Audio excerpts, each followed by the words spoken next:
Anong ginagawa mo dito? Bakit? Sino bang inaasahan mo dumating? Ako? Wala, wala! Sino ba talagang inaasahan mo? Ha? Siya ba? Hindi, hindi! Siya bang may-ari nito? Ha? Hindi, hindi!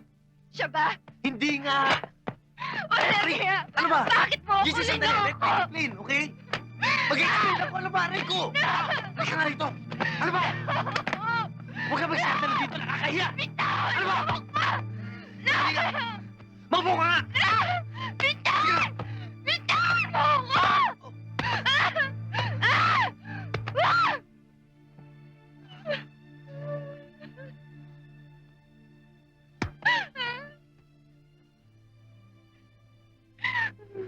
Pag-usapan natin to, okay?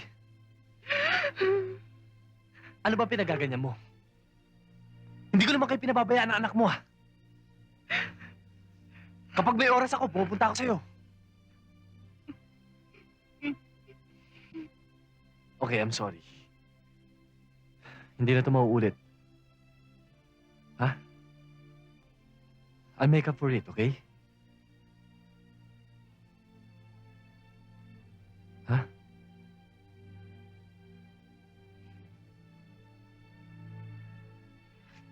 Sorry, ha?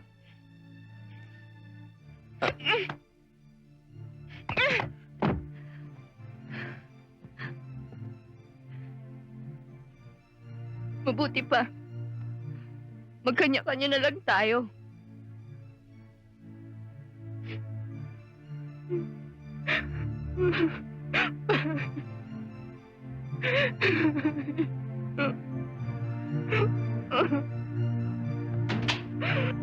G!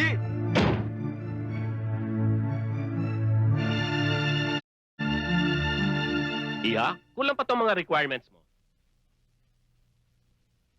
Sir, mas importante bang credentials kaysa sa totoong ability ko magbenta ng kotse? Sa palagay mo ba madali magbenta ng mga sasakyan? Actually ho, hindi ko naman sinabi na madali magbenta ng kotse. Pero with my connections and with my charm, I think makakapagpasok ako ng sales. Well, yes, you are charming. Does that mean I get the job? I'll tell you what, Iha.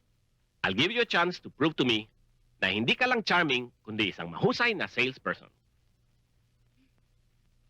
Thank you. Okay then, Iha. Pwede ka na magsimula bukas. Salamat ulit, sir. Maliit na bagay lang yan. Why not give Mark another chance? Sawang-sawa na ako magbigay ng chance sa kaibigan mo. I think it's better kung hindi muna kami magsama. Paano yung anak mo? Anong mangyayari sa kanya? Eh di mabubuhay kami ng tahimik. Mabuti nga wala si Mark eh. I have my job naman selling cars. Kaya siguro mabubuhay na kami mag-ina. She can't grow up without a father. Lester, what are you talking about? Eh kung ako nga, I grew up without a mother. Look, Jessica, kaibigan ko yung dalaw ni Mark, and I don't want your relationship to end this way. Please lang, gusto kong tumulong. Salamat sa tulong mo, Lester. Pero, sa tingin ko, kailangan ko muna mag-isip. Kailangan ko muna mapag-isa. Masyado ako nasaktan sa mga nangyari. And I don't know when it's going to heal. Kailangan ko muna mapag-isa.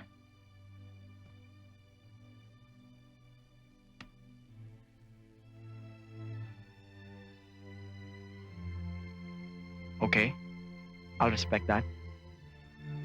Pero kung kailangan mong tulong ko, tawagan mo lang ako.